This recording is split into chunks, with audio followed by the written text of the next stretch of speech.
Just purchased this integrated Bosch dishwasher.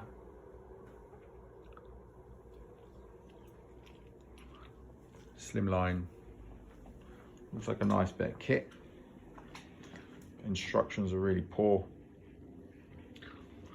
This is the water pipe that you connect. Look at the instructions, doesn't really help you much.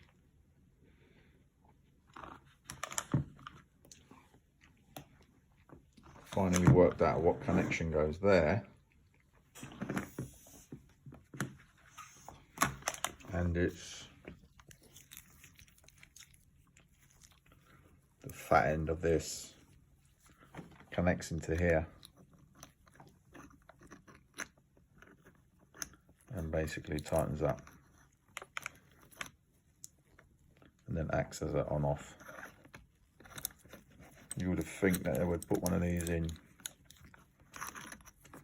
but they haven't. That basically connects into there.